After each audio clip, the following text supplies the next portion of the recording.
এই ছেলেরা, এই আজকে যারা যুবকেরা বসে আছো, তোমরা সত্যি করে বলো তো, এ কোরআন কোন দিন হাত দিয়ে ধরছ? সবাই না। এখানে অনেক যুবক আছে আজ পর্যন্ত এই কোরআনটা এভাবে হাত দিয়ে ধরেনি। কারণ ধরবার গেলে ঠেলা আছে তো, লা ইয়ামাসসুহু ইল্লাল মুতাহহারুন। কোরআন স্পর্শ করা যাবে না যতক্ষণ পবিত্র না হবা। তাহলে যেই কোরআন স্পর্শ করতে গেলে পবিত্র হতে হয়, সেই কোরআন যদি যুবকেরা গ্রহণ করে, এদের অন্তরে কোনো ভয় থাকবে না মৃত্যুর। আল্লাহ রাস্তায় জীবন দেওয়ার জন্য প্রস্তুত। জোরে কোন কথা ঠিক কিনা? এই মুহূর্তে আমার সামনে যারা বসে আছেন, জিনাদেরকে আল্লাহ দয়া করে, রহম করে, মেহেরবানি করে জান্নাতের বাগানে কবুল করেছেন। আমি যখন বললাম কবুল করেছেন, তখন আপনাদের কিছু বলা দরকার ছিল। আপনারা কি এরকম মনে করতেছেন যে আপনার ইচ্ছায় আপনি এখানে আইছেন? কারণ আল্লাহ কোরআন কারীমে ইরশাদ করেন, মা সাবাকা মিন হাসানাতিন ফামিনাল্লাহ। বান্দা বান্দির দ্বারা যখন কোনো ভালো কাজ হয়, এ কাজ বান্দা বান্দি করে না, বরং আল্লাহ করায়। আপনারা বলেন তো, কোরআন কারীমের মাহফিলে বসা ভালো কাজ না খারাপ কাজ? তাহলে এই মুহূর্তে আমরা এটুকু বিশ্বাস করতে পারি যে আমরা যত বড়ই পাপী হই না কেন, আল্লাহ আমাদের উপরে খুশি আছে। খুশি যদি না থাকতো, তাহলে এই জান্নাতের বাগানে আমাদের কবুল করতেন না। যে আল্লাহ দয়া করে, মেহেরবানি করে, খুশি হয়ে এই জান্নাতের বাগানে আমার সামনে আপনাদের কবুল করেছেন, আমি আমার অন্তরের অন্তঃস্থল থেকে আপনাদের সবাইকে শুভেচ্ছা জ্ঞাপন করছি। সম্মানিত মা বোনেরা, পর্দার অন্তরালে বসে বসে যারা আলোচনা শুনতেছেন, তাদেরকেও শ্রদ্ধা জ্ঞাপন করে এই মুহূর্তে জানতে চাচ্ছি আপনারা সকলে কেমন আছেন? আলহামদুলিল্লাহি রাব্বিল আলামিন। যে আল্লাহ শারীরিক সুস্থতা, মানসিক প্রশান্তি, সুবহানাল্লাহ বলেন। গত বছর এই সময় আমাদের অনেকের শরীর সুস্থ ছিল এই সময়, কিন্তু মনের মধ্যে অশান্তি, অস্থিরতা কাজ করত। মনে করে দেখেন তো গত বছর এই সময়ের অবস্থা। এই সময় মনের মধ্যে কেমন যেন একটা অস্থিরতা কাজ করতো, না জানি কি হয়, না জানি কি হয়। আজরাইল ধরার আগে পুলিশ ধরার ভয়। হাসিনার সময়ে আমরা আজরাইল ধরার চিন্তাই করিনি, খালি চিন্তা করছি পুলিশ যেন না ধরে। আসলে ধরা কোনটা আসল, পুলিশ ধরা না আজরাইল ধরা? কিন্তু আজরাইল ধরার চিন্তা ছিল না। আমাদের মতন মাওলানা যারা রাস্তাঘাটে চলার সময় খালি চারিদিকে খেয়াল করতাম, পুলিশ টুলিশ আছে কি। এরকম একটা অস্থিরতা, অশান্তি থেকে 5ই আগস্ট 24 সালের 5ই আগস্টে আল্লাহ আমাদেরকে আপাতত মুক্ত করেছেন। আপাতত। আবার সামনে কিন্তু খবর খুব একটা ভালো না। আমি তো দেখলাম আমার ওয়াজের সময়ের ভিতরে, আগে এই হাসিনা সরকার যখন ক্ষমতায় ছিল, তখন আমার ওয়াজে খুব একটা বাধা দেয়নি। কিন্তু এই বর্তমানে যারা ক্ষমতা পায়নি, এদের বিরুদ্ধে যে মশান শুরু হয়েছে ভাই, আমি খালি এক জায়গায় বলছিলাম, সব দেখা হলো শেষ, আগামীতে দেখবো কোরআনের বাংলাদেশ। এ কথা বলা মাত্রই ওরা দাঁড়ায় বলতেছে, তাহলে আমরা কি ঘোড়ার ঘাস কাটবো? আমি বললাম, আমি তো কাউরে লক্ষ্য করে বলিনি ভাই, আমরা মুসলমান, আমরা আগামীতে আল্লাহর কোরআন দিয়ে বাংলাদেশ সাজাবো, কোরআন দিয়ে বাংলাদেশ দেখবো। এ কথা কি বলা ভুল হয়েছে? মিজানুর রহমান আজহারী শুধু বলেছিল একদল খাইয়ে গেছে আর একদল খাওয়ার জন্য রেডি হচ্ছে, এই বলা মাত্রই এই চাপায়ের 2 জন স্বামী আর স্ত্রী যা লাগছে, বুঝলেন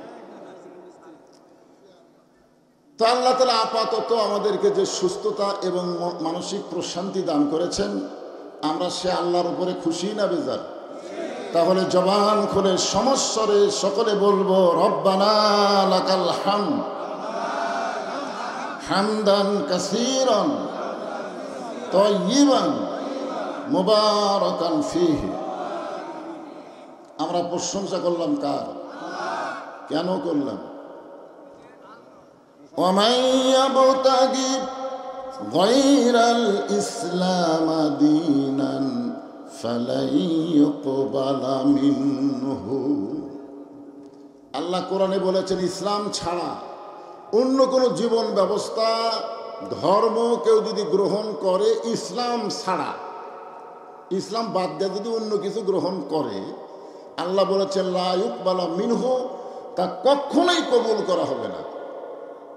আমরা জন্মসূত্রে মুসলমানের ঘরে আল্লাহ আমাদেরকে কবুল করেছে। জোরে কোন কথা ঠিক কি না? আল্লাহ যদি আমাদেরকে হিন্দুর ঘরে পাঠাতো, মনে করেন দুনিয়াতে পাঠানোর দায়িত্ব কার? যদি আল্লাহ আমাদেরকে খ্রিস্টানের ঘরে পাঠাতো, যদি আল্লাহ ইহুদির ঘরে পাঠাতো, আমাদের কি করার কিছু ছিল? কিন্তু দেখেন রুহের জগতেই আল্লাহ আমাদের রুহগুলোকে এত ভালোবাসলেন যে দুনিয়ার জগতে মুসলমানের ঘরে আমাদের কবুল করলেন। এই দিক দিয়ে কিন্তু আমরা আগে আছি। যেরকম ঠিক কিনা? এই যে আমার ভাই কোরআনের আয়াত তেলাওয়াত করে বললেন লা তামুতুন্না ইল্লা ওয়া আনতুম মুসলিমুন, মুসলমান না হয়ে তোমরা কেউ মরো না। হিন্দুর ঘর থেকে, খ্রিস্টানের ঘর থেকে, ইহুদির ঘর থেকে মুসলমান হয়ে মরা খুবই কঠিন, কিন্তু আমাদের জন্য মুসলমান হয়ে মরা খুবই সহজ। জোরে বলেন ঠিক কিনা? যার প্রমাণ হলো নবীর চাচা আবু তালেব, যিনি নবীকে লালন পালন করেছেন, এত দয়া করেছেন যে নবী এক সময় বলেই ফেলেছেন যে মায়ের পেটে থাকতে আমি এতিম ছিলাম, কিন্তু দুনিয়াতে আসার পর আমি এতিম বুঝতেই পারিনি। সাহাবেরা বললেন হুজুর কেমনে? বলে ভাগ্য গুণ এমন একটা চাচা পাইছিলাম যে চাচা আমাকে এত দয়া করে লালন পালন করছে, আমার যে বাপ নাই এটা আমি বুঝবারই পারিনি। ওই চাচা যখন মৃত্যুর বিছানায়, রাসূল গিয়ে বললেন চাচা খালি একটা বার বলেন লা ইলাহা ইল্লাল্লাহ মুহাম্মাদুর রাসূলুল্লাহ, আমি আপনার হাত ধরে জান্নাতে পৌঁছে দেব। আমাদের নবীকে আল্লাহ এত ক্ষমতা দিছে যে যাকে ইচ্ছা করবে হাত ধরে জান্নাতে প্রবেশ করাতে পারবে না, কিন্তু যার মধ্যে ঈমান থাকবে তাকেই পারবে। জোরে কোন সুবহানাল্লাহ। কি কন? এই জন্য বলেছে চাচা খালি একটা বার আপনি খালি বলেন লা ইলাহা ইল্লাল্লাহ মুহাম্মদ রাসূলুল্লাহ, আমি আপনার হাত ধরে জান্নাতে পৌঁছায় দিব। চাচা বলতেছে বাবা মরেই যখন যাচ্ছি বাপ দাদার ধর্ম ছাড়বো না। দেখছেন, এখান থেকে প্রমাণ হলো যে যে ধর্মের মধ্যে জন্ম নেয় মনে করে তারটাই আসল। আপনারা বলেন তো সব ধর্মকে আসল? ধর্মের মালিক যিনি, আসল ভেজালের খবর দিয়েছে তিনি। জোরে কোন কথা ঠিক কিনা? আল্লাহ বলেছেন ইন্না দীনা ইনদাল্লাহিল ইসলাম, আল্লাহর কাছে মনোনীত জীবন বিধানের নাম কি? আরো জোরে বলেন। জন্মসূত্রে আল্লাহ সেই ইসলামের মধ্যে আমাদের কবুল করেছে। খুশি না বেজার? এজন্য সকলে বলি আলহামদুলিল্লাহ। কোনো কারণে যদি আমরা ঠেকে যাই, আমাদের বগুড়ার ভাষা, তুই যদি ঠেকে যাস আমাকে বলিস, আমার নম্বর সবসময় তোর কাছে রাখবি, যদি কোনো বিপদ আপদ মুসিবত হয় আমাকে কল করবি, আমি বাতাসের মতন উড়ে গিয়ে তোকে সাহায্য করবো। এরকম কিছু কথা বলে কি বলে না? হ্যাঁ, মনে করেন আমরা হাসরের ময়দানে ঠেকে গেছি, ঠেকে দেওয়া বোঝেন না? আল্লাহ আমাকে ধরিছে, ধরে বলতেছে তোর অবস্থা খারাপ, এখন তোরা যতই মুসলমান হয়ে মর, ইমান নিয়ে মর, তোরা এখন জাহান্নামে যা। এই কথা যখন আল্লাহ বলবে তখন আমাদের একজন উকিল থাকবে। আল্লাহ হবেন হাকিম আর আমাদের নবী হবেন উকিল, আর আমরা হলাম আসামি। সুবহানাল্লাহ বলেন। আছেন আমার মুখতার, আছেন আমার ব্যারিস্টার, সেজ বিচারের হাইকোর্টেতে তিনি আমায় করবেন পার। আমরা পাপী রাসূল জাবিনদার। এমন একজন জাবিনদার মহানবীর উম্মত হওয়াতে আপনারা খুশি না বেজার? তাহলে জবান খুলে আর একবার বলি আলহামদুলিল্লাহ। এখন আসেন যে কোরআন থেকে আপনারা তাফসীর শুনবেন, এই কোরআনে কোনো সন্দেহ যারা বলতেছেন না তাদের মনে হয় আছে নাকি? এই কোরআনে কোনো ধোঁকা, এই কোরআনে কোনো গোসামিল। আল্লাহ যারা নাই নাই বলছে তাদের রেজাল্ট কি হবে? আর যারা জবান থাকার পরেও মুখ বন্ধ করে আছে, এর কি রেজাল্ট কি? রেজাল্ট আল্লাহ লিবার আসবে কার কাছে? তোমার দুই কান্দে দুই মোহরি, লিখিতেছেন ডায়েরি, দলিল দেখে রায় দিবে, টাকা পয়সার নাই কারবার। কিরামান কাতিবিনা ইয়ালামুনা মা তাফআলুন। যারা তিনবারই বলছেন সন্দেহ নাই, ধোকা নাই, গোজামিল নাই, ডান কান্দের ফেরেশতা লিখছে জান্নাতি। আর যারা মুখ বন্ধ করে রাখছে, একটাবারও নাই শব্দ উচ্চারণ করেনি, তখন আল্লাহ বলতেছে বাম কান্দের ফেরেশতা লেখ। বাম কান্দের ফেরেশতা কয় আল্লাহ আমি তো কিছু শুনবার পাইনি, আমি তো কিছুই শুনবার পাইনি, কি লিখবো? আল্লাহ বলতেছে লেখা তো বোবা শয়তান, বোবা শয়তান। আমাদের বাংলাদেশে আমরা হাসিনার সময় বোবা শয়তান থাকার কারণে হাসিনা ইচ্ছা মতো স্বৈরাচারী হয়েছে, আমরা প্রতিবাদ না করার কারণে যা ইচ্ছা তাই বলেছে। জোরে কর কথা ঠিক না? কি বিশাল বিশাল দল, বিএনপি, জামাত। কি বিএনপি তো খালি বলতেছে ঈদের পরে হবে, আর জামাত ইসলামীরা অফিস আদালত সব বন্ধ, অনলাইনে মিটিং করে, প্রকাশ্যে বাড়াবার পারে না। আমাদের কচি কাঁচার মাসুম বাচ্চা ছাত্র জনতার জীবন দেওয়ার কারণে ফ্যাসিস্ট হাসিনাকে পলাতে বাধ্য হওয়া লাগছে। জোরে কোন কথা ঠিক না? এখান থেকে প্রমাণ হলো অন্যায়ের বিরুদ্ধে দোয়া দিয়ে দরুদ হবে না, অন্যায়ের বিরুদ্ধে জীবন দেওয়া শিখতে হবে। জোরে কোন কথা ঠিক না? কি আরে বোবা শয়তান হয়ে লাভ নাই, জবান খুললেন। একদল গেছে আর একদল আসতেছে, জবান না খুললে। জোরে বলবেন এই কোরআনে কোনো সন্দেহ, এই কোরআনে কোনো ধোঁকা, এই কোরআনে কোনো গোজামিল। মাশাআল্লাহ, আল্লাহ বলতেছেন হুদাল্লিল মুত্তাকিন। এই কিতাবের মধ্যে কোনো সন্দেহ নেই, কিন্তু পাইকারি হারে যদি সবাইকে হেদায়েত দিত তো ভালোই হতো।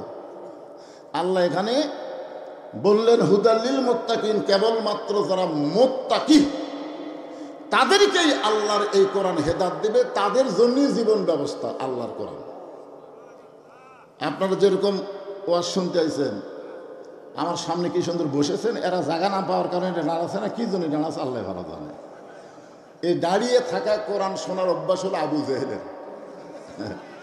হ্যাঁ, নবী যখন কোরআন তেলাওয়াত করত তখন চুপি চুপি চুপি চুপি চোরের মতন, জোরে গান কার মতন? চোরের মতন বাহিরে দাঁড়িয়ে থেকে নবীর কোরআন তেলাওয়াত শুনত। কি এখন বসবি নাকি? বসবি?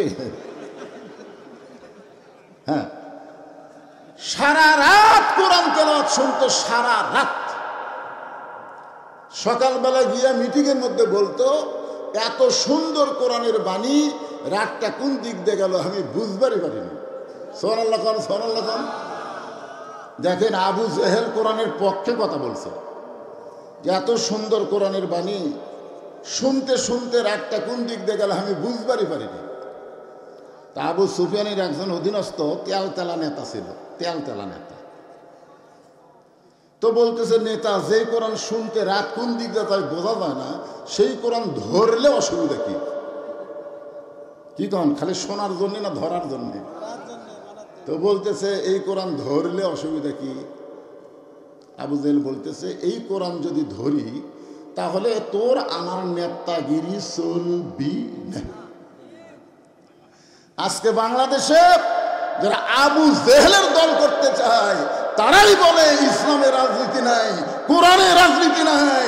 তাদের নেতৃত্ব চালানোর কারণে আল্লাহর কোরআনের বিরুদ্ধচারণ করে, কোরআনের তেলাওয়াত শুনবে, মরে গেলে কোরআনের খতম নেবে, কিন্তু কোরআনকে তারা বাস্তবে ধরবে না। ধরে কোন কথা ঠিক কিনা? কোরআনকে যদি গ্রহণ করে, মসজিদের মধ্যে যাও না কেন, বহু মানুষ আছে, সামনে যাওয়ার মানুষ কয়জন? হ্যাঁ, সামনে যাওয়ার মানুষ কয়জন? ইমামের মায়ের অসুখ হয়েছে, ইমামের মাও হঠাৎ অসুস্থ, ইমাম আসেনি। এখন মাগরিবের নামাজ, মসজিদের মধ্যে হিসাব করে দেখা গেল 4 দলের লোক বেশি। 4 দল, জামাত ইসলাম আছে, বিএনপি আছে, জাতীয় পার্টি আছে, আর আওয়ামী লীগ আছে।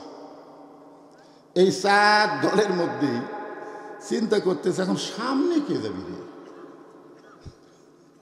সামনে যাওয়ার দল কোনটা? আরে কারো নাম ধরা লাগবে না, আপনার কাছে বিবেকের প্রশ্ন করে। তো নামাজের টাইম পার হয়ে যাচ্ছে, ইতিমধ্যে আওয়ামী লীগের এক নেতা জামাত ইসলামের এক রোকনকে ধরে বলতেছে, কে ভাই সময় পার হয়ে যাচ্ছে, সামনে যাতে কি হয়। তো ভালো জায়গায় তোমরা যদি ভালো মানুষকে সামনে দেবার করো, সমাজেও তাদেরকে সামনে দেওয়া লাগবে। ধরে কোন কথা ঠিক কিনা? এই জন্য একটু খেয়াল করে শুনবেন, আমি তো আয়াতে কারিমা তেলাওয়াত করেছি, তার তাফসীর হবে। আল্লাযী খালাকাল মাউতা ওয়াল হায়াতা লিয়াবলুয়াকুম আইয়ুকুম আহসানু আমালান ওয়া হুয়াল আজিজুল গফুর। মৃত্যু এবং হায়াত সৃষ্টি করেছেন কে? আল্লাহ। ভাই এদিকে কোনো গল্প চলবি না ভাইরে। তোমরা যদি গল্প করবারই চাও তাহলে তোমরা সাইডে চলে যাও, ময়নারা সাইডে চলে যাও, এখানে কোনো গল্প হবে না।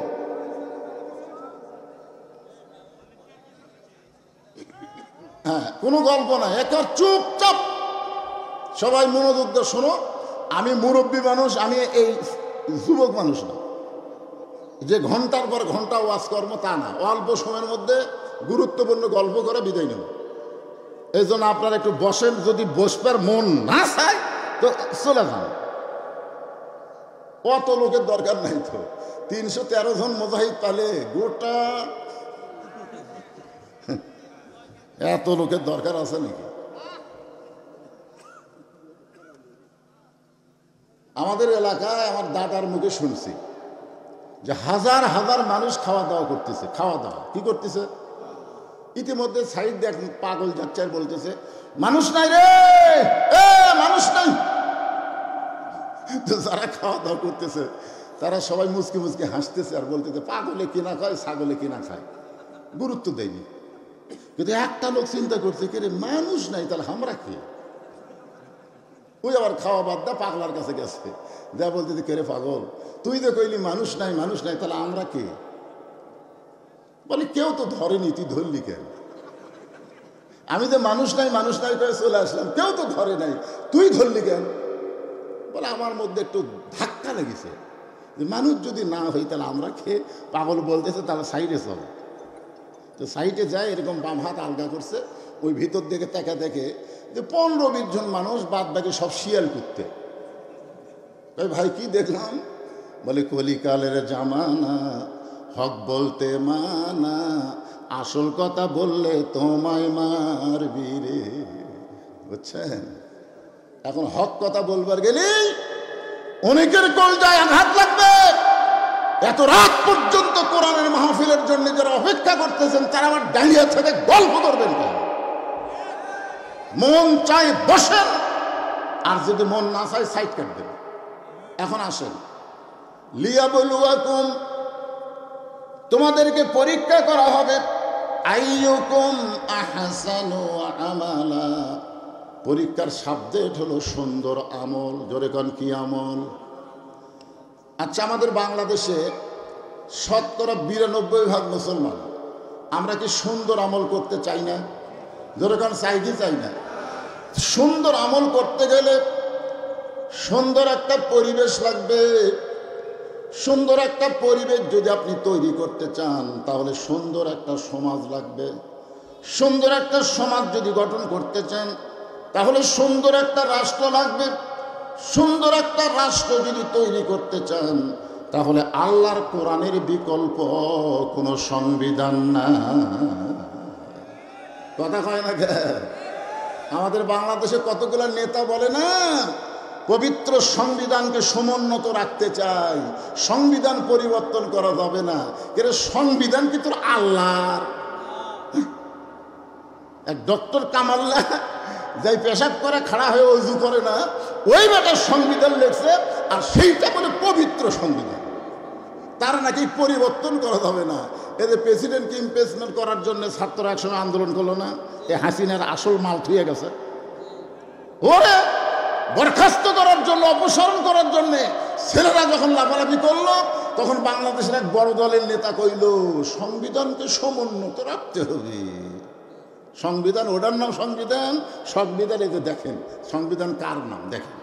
হ্যাঁ, একটু মনোযোগ দিয়ে শুনবেন। সুন্দর আমল করতে গেলে সুন্দর পরিবেশ লাগবে, সুন্দর পরিবেশ না হলে সুন্দর আমল করা যায় না। এখানে কোরআনের সুন্দর কথা শুনতে গেলে সুন্দর একটা পরিবেশ তৈরি করা লাগবে।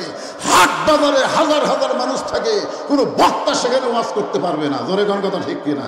কারণ যার মনে তাই কথা বলতেছে, যার মনে তাই কেনাকাটা করতেছে, ওখানে ওয়াজ চলবে। এখন যদি বলে ভাই 50,000 মানুষ তার সামনে আমি ওয়াজ করবো, করে দেখ, কেউ শুনবি না। তা আপনারা কোন তো এখানে একটা সুন্দর পরিবেশের দরকার নাই। এখানে হাট বাজারের মতন হয়েছে করলে হবে, তাই হবে না। এখন সুন্দর পরিবেশ তৈরি করতে গেলে সুন্দর একটা সমাজ লাগবে। সমাজ, সুন্দর একটা সমাজ যদি তৈরি করতে চান, সুন্দর একটা রাষ্ট্র লাগবে। রাষ্ট্র যাকে আমরা বলি কল্যাণ রাষ্ট্র। কি রাষ্ট্র শুনলেন না? ভাষণেও শুনলেন না? কল্যাণ রাষ্ট্র, কল্যাণকর রাষ্ট্র। কল্যাণকর রাষ্ট্র যদি আমরা তৈরি করতে চাই, তাহলে মানুষের তৈরি আইন দিয়ে হবে না, আমার আল্লাহর কোরআন লাগবে। জোরে কোন কথা ঠিক কিনা?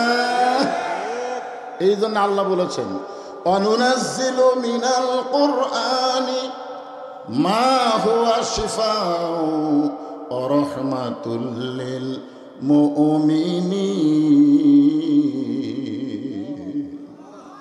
আর বাংলা স্লোগান হলো, আমি যেই বলবো সব সমস্যার সমাধান, আপনার বলবেন দিতে পারে আল কোরআন। যারা বলবেন না, বুঝবেন মরার 2 দিন আগে তারা বোবা হবেন। তারকে জবানে ইমানের কলেমা আল্লাহ নসিব করবে না। কারণ কোরআনের পক্ষে স্লোগান দিবেন না, এরকম মুসলমান তো থাকার কথা না। আমি যেই বলবো সব সমস্যার সমাধান, আপনার বলবেন দিতে পারে আল কোরআন। সব সমস্যার সমাধান আল কোরআনের আলো, সব জায়গায় জালো কোরআন হাদিস যেখানে, লিল্লাহে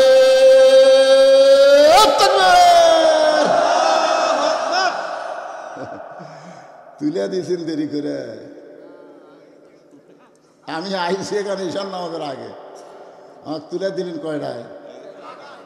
11টায় তুলে দিয়ে ঘুমন্ত মানুষকে তো আর শুনেন যাবে নাকি, চেতন করে তারপরে মাল মারা লাগবে। ঠিক কিনা?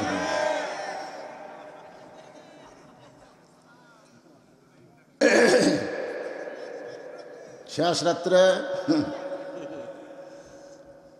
এখন মনোযোগ দিয়ে শোনেন আল্লাহর কোরআন। মসজিদের মেম্বরে বসে অর্ধ জাহানের খলিফা, বাংলাদেশের মতন 96টা দেশের খলিফা নিজের এ হাত দিয়ে ডান গালে চড় মারতেছে, বাম হাতে বাম গালে চড় মারতেছে।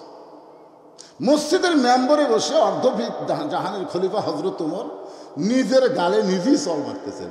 কেউ না, নিজের গালে, ডান হাতে ডান গালে, বাম হাতে বাম গালে। এমন সময় ওসমান গনি মসজিদের মধ্যে ঢুকে বলতেছে, আমির আল মুমিনিন, আপনি কি পাগল হয়ে গেলেন? নিজের গালে নিজে চড় মারতেছেন, কারণ কি?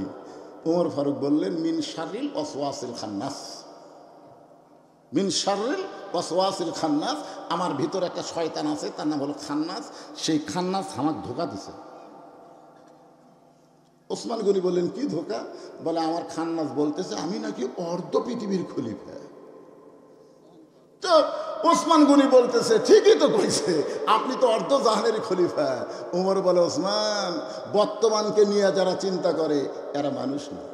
প্রকৃত মানুষ যারা হবে তারা অতীত এবং ভবিষ্যৎ নিয়ে চিন্তা করা লাগবে। জনগণ কথা ঠিক কি না? আজকে হাসিনা যদি ভবিষ্যৎ নিয়ে চিন্তা করত, তাহলে 41 সাল বকতো না, আর 24 সালের 5ই আগস্ট পলানা লাগতো না। জনগণ কথা ঠিক কি না? আর ভবিষ্যৎ কি করছে? আমার বাপের দেশ, আমার দেশ। কি একটা বার ভবিষ্যৎ নিয়ে চিন্তা করেনি। আমি যে বগুড়া থেকে আপনাদের এলাকায় আসবো, এখান থেকে বাড়ি যাওয়ার পারবো তার কোনো গ্যারান্টি? আমার ভবিষ্যৎ আমি নাই। আর এই শালাকের ভবিষ্যৎ হলো 41 সালের আগে আমাকে নামাইকে। কি ওমর ফারুক বললেন, ওসমান, আজকে আমি অর্ধ পৃথিবীর খলিফা হয়েছি, কিন্তু অতীতে আমি খালার বাড়িতে রাখালি করতাম। বিকালবেলা যখন ছাগল ফেরত আনতাম, আমার খালা আমার কান ধরে বলতো, ওমর কয়টা ছাগল নিয়ে গেলি, কয়টা ফেরত আনলি? আমি ছাগল গুনে দেখি 2-4টা কম। আমি আবার দৌড় দিতাম, ওই পাহাড়ি এলাকায় ছাগলগুলো খুঁজে খুঁজে এনে যখন খালারে জমা দিতাম, খালার মাথার চুল ধরে বলতো, ওমর আজকে যেই ভুল করেছো, আগামীকাল যদি একই ভুল করো তোমার রাখালির চাকরি কিন্তু ক্যান্সেল হয়ে যাবে। আমি খালার পা ধরে বলতাম, খালা আমার রাখালির চাকরি যদি ক্যান্সেল করে দেন তাহলে আমি থাকবো কোথায়, খাবো কি? একদিন যে ওমর রাখালির চাকরি রক্ষা করার জন্য খালার পা ধরে কেঁদেছে, আজকে সেই ওমরকে আল্লাহ অর্ধ পৃথিবীর খলিফা বানাইছে। এটা উমরের যোগ্যতাই নয়, এটা কেবলমাত্র আল্লাহর কোরআনের ওসিলা। আপনারা বলেন এই কোরআনের পাওয়ার আছে না নাই? কি দেখলাম হাসিনার সময় কোরআনের পাওয়ার, কি পাওয়ার কোরআনের। একটা রাখালকে কোরআন অর্ধ পৃথিবীর খলিফা বানায় দেয়, আর সেই কোরআন বাংলাদেশে কোরআনের পক্ষের মানুষ কেন নিষ্পেষিত, কেন নির্যাতিত? এর থেকে আমাদের বের হওয়ার পথ আছে কি নাই? আছে। সেই পথটাই তো বলা লাগবে। লিয়াবলুয়াকুম আইয়ুকুম আহসানু আমালা, তোমাদের সুন্দর আমলের পরীক্ষা হবে। ওমর ফারুক মোরাকাবা করলেন। মোরাকাবা বোঝেন? চোখ বন্ধ করে চিন্তা করা। যেই কোরআন আমাকে কুটি রাখাল সেখান থেকে আজকে অর্ধপৃথিবীর খলিফা বানাই দিল, সে কোরআনটা আসলে দেখতে কেমন? কোরআনটা আসলে দেখতে কেমন? এই ছেলেরা, এই আজকে যারা যুবকেরা বসে আছো, তোমরা সত্যি করে বলো তো, এ কোরআন কোন দিন হাত দিয়ে ধরছ? সবাই না। এখানে অনেক যুবক আছে আজ পর্যন্ত এই কোরআনটা এভাবে হাত দিয়ে ধরেনি, কারণ ধরবার গেলে ঠেলা আছে তো। লা ইয়ামাসসুহু ইল্লাল মুতাহহারুন, কোরআন স্পর্শ করা যাবে না যতক্ষণ পবিত্র না হবা। তাহলে যেই কোরআন স্পর্শ করতে গেলে পবিত্র হতে হয়, সেই কোরআন যদি যুবকেরা গ্রহণ করে, এদের অন্তরে কোনো ভয় থাকবে না মৃত্যুর। আল্লাহ রাস্তায় জীবন দেওয়ার জন্য প্রস্তুত। জোরে কোন কথা ঠিক কিনা? সর্বপ্রথম বাংলাদেশে অন্যায় বিরুদ্ধে জীবন দিছে আমাদের রংপুরের আবু সাইদ। আমি ওনার বাড়িতে গেছিলাম, ওনার কবর জিয়ারত করছি, ওনার বাপ মার কাছে খবর নিয়েছি, আপনার ছেলে কি করত? হ্যাঁ, বলে আমার ছেলে বাংলাদেশের ইসলামী ছাত্র শিবিরের সাথী, অল্প দিনের মধ্যে সদস্য প্রার্থী। চিন্তা করে দেখেন, আল্লাহর কোরআনকে কেউ যদি গ্রহণ করে, তার আর বেঁচে থাকার চাইতে মরে যাওয়াটা বেশি পছন্দ করবে, কিন্তু অন্যায়ের সাথে আপোষ করবে না। জোরে কোন কথা ঠিক কিনা?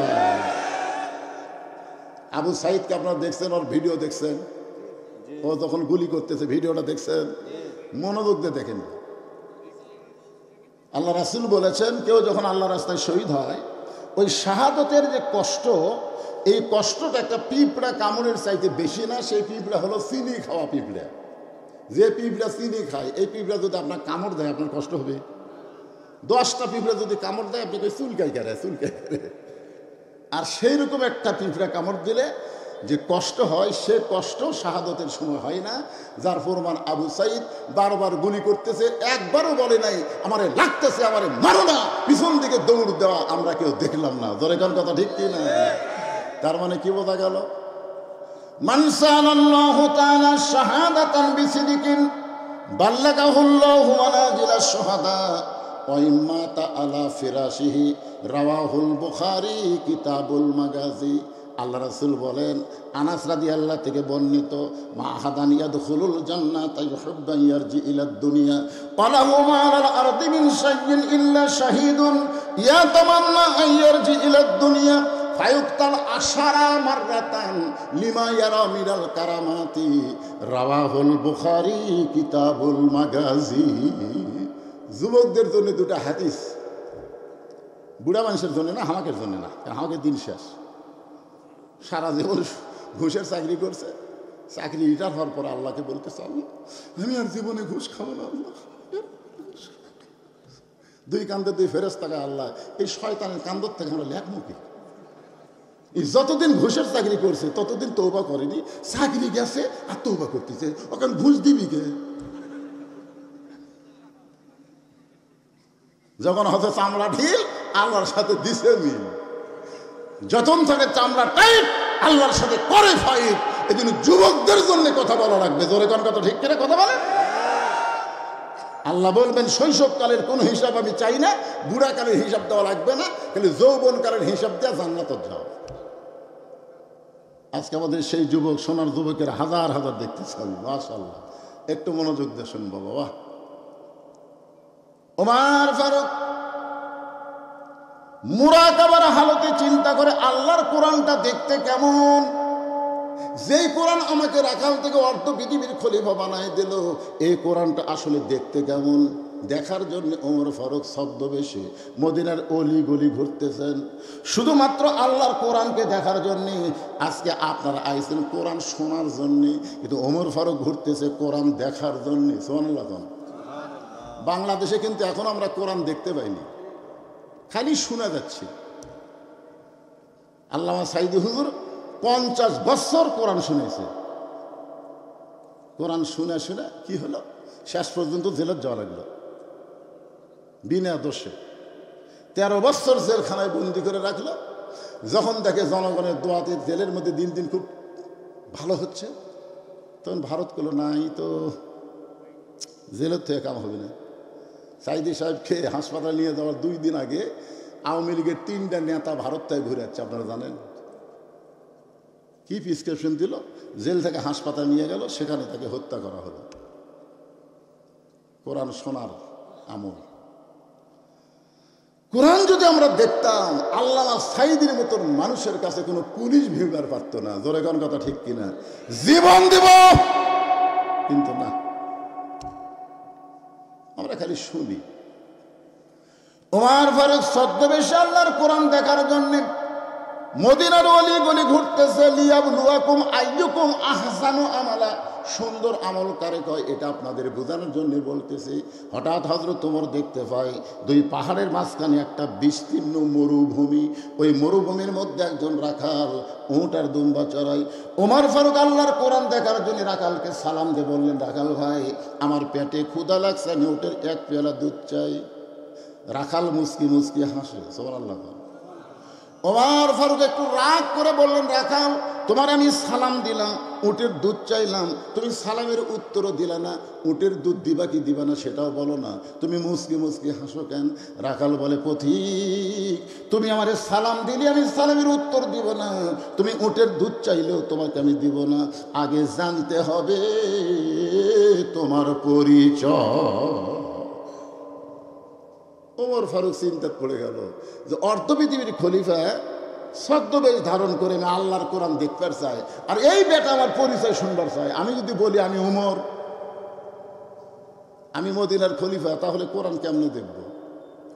ওমর ফারুক যখন চিন্তায় পড়ে গেছেন, এমন সময় ঈমান বলতেছে, ওমর রাখাল যখন তোমার পরিচয় চাইছে, তুমি আসল পরিচয় দাও। তোমার আসল পরিচয় হলো মিল্লাতা আবিকুম ইব্রাহিম হুয়া সাম্মাকুমুল মুসলিমিন। আমাদের আসল পরিচয় কি? হুয়া সাম্মাকুমুল, কে নাম রাখছে আমাদের? আমাদের জাতির পিতা হযরত ইব্রাহিম, যিনি আমাদের নাম রেখেছে মুসলমান। ওমর ফারুক বলে, রাখাল ভাই আমার পরিচয় যখন শুনবার চাও, আমি একজন মুসলমান। রাখাল মুস্কি মুস্কি হাসে। ওমর ফারুক বলে, আবার হাসো কেন? বলে, হাসার কারণ হলো আসল না নকল। ওমর ফারুক চিন্তায় পড়ে গেছে, মুসলমান তো মুসলমানই, এর মধ্যে ওর আসল নকল কি? ওমর ফারুক বলে, রাখাল মুসলমান তো মুসলমানই, এর মধ্যে আসল নকল কি? রাখাল বলতেছে, আসল মুসলমান যারা হবে তারা চাওয়ার ব্যাপারে সতর্ক থাকবে, দরকার হলে ফাঁসির মঞ্চে যাবে, কিন্তু রাষ্ট্রপতির কাছে বাঁচার দরখাস্ত লিখবে না। এরকম আসল মুসলমানকে আমরা বাংলাদেশে দেখিনি, দেখেন নাই? সাইদি সাহেব, খালি এক সাহেবের নাম কোন কেন?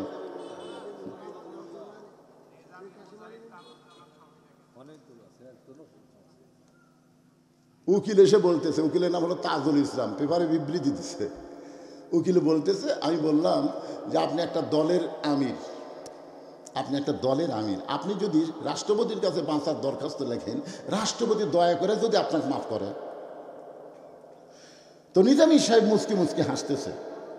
উকিল বলে হাসেন কেন? বলে হাসার কারণ হলো তোমার কথা শুনে।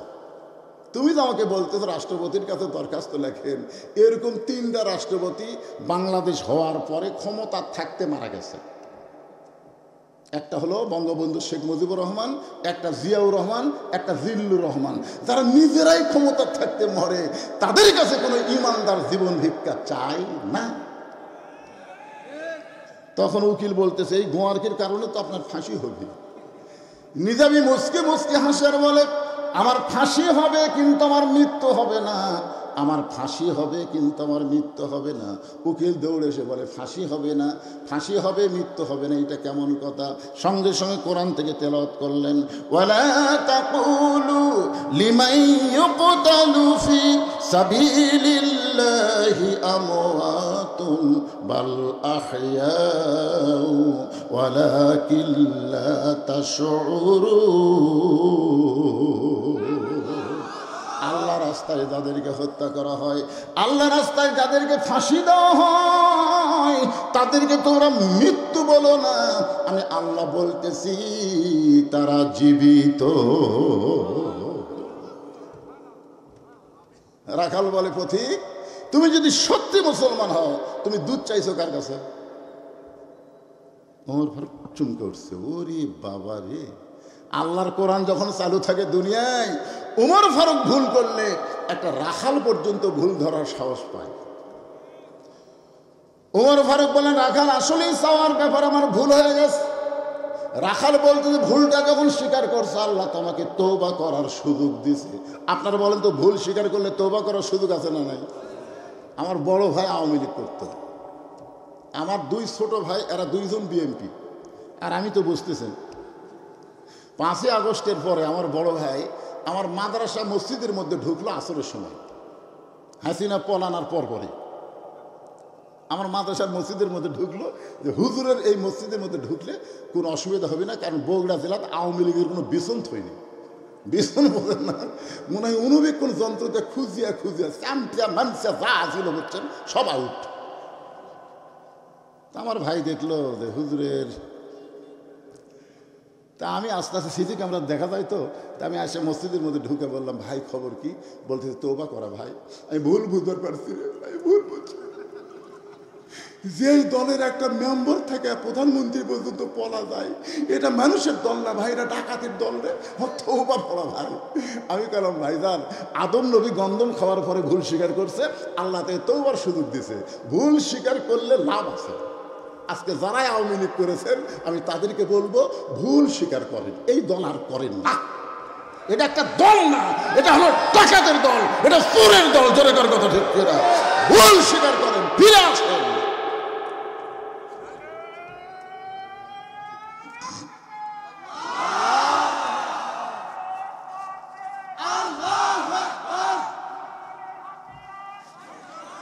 লিল্লাহে তাকবীর। ওমর ফারুক বললেন রাখাল ভাই আমার ভুল হয়ে গেছে। রাখাল বলতে তো ভুলটা যখন স্বীকার করছো, তাহলে আল্লাহ তোমাকে তওবা করার সুযোগ দিছে। ওমর ফারুক বলতে ঠিক আছে আমি তওবা করি। রাখাল বলে তুমি মূর্খ মানুষ, তুমি তওবা কেমনি করবা? আচ্ছা আপনার বলেন তো ওমর ফারুক কি মূর্খ মানুষ? রাসূল বলেছে আমার পরে কেউ যদি নবী হতো লাওকানা ওমর, আল্লাহ উমরকে নবী বানাই দিত। যে উমরের সামনে আল্লাহ কোরআনে 23টা আয়াত নাজিল করছে, ধরে কোন সুবহানাল্লাহ। সেই উমরকে রাখাল বলতেছে তুমি মূর্খ মানুষ। উমর ফারুক বলে রাখাল আমার মধ্যে মূর্খামির কি দেখলে? রাখাল বলতেছে চাওয়ার ব্যাপারে যে সতর্ক হয় না সে সবচাইতে বড় মূর্খ। ইয়াকা নাবুদু ওয়া ইয়াকা নাস্তাইন, এটা নামাজের মধ্যে ঠিকই বলে, আবার বেড়া বলতেছে আমার দয়াল বাবার দরবারেতে কেউ ফিরে না খালি হাতে। আপনার কোন তো এরা কি শিক্ষিত না মূর্খ? রাখাল বলতে তুমি মূর্খ মানুষ, তুমি তওবা কেমনে করবা? আমি তওবা করাই, তুমি আমার সঙ্গে তওবা পড়ো। এবার হযরত ওমর রাখালের কাছে তওবা পড়তেছেন। ও সোনার যুবকেরা, যারা মাগরিব এশার নামাজ না পড়াবার শুনতেছো, যারা এখনও মাগরিব পড়ো নাই, এশা পড়ো নাই, ফজরের আগে যদি তোমাদের মৃত্যু হয়, এই জন্য তওবা করার দরকার আছে না নাই? আর যারা মাগরিব এশার নামাজ পড়েছেন, যেভাবে নামাজ কায়েম করার কথা আল্লাহ কোরআনে বলেছে, বাংলাদেশে এখনো নামাজ কায়েম হয় না। নামাজ পড়ার কথা তো নাই, আমরা কিন্তু নামাজ পড়েছি। এ কারণে আমাদের পড়াও ভুল, যারা পড়িনি তারা করছি মহা ভুল। এজন্য সকলে আমরা আল্লাহর কাছে তওবা করি। আপত্তি আছে? তাহলে আমার সঙ্গে সকলে পড়েন, আস্তাগফিরুল্লাহ রব্বি মিন কুল্লি জামবি ওয়া তুবু ইলাইহি লা হাওলা ওয়ালা কুওয়াতা ইল্লা বিল্লাহিল আলিয়্যিল আযীম।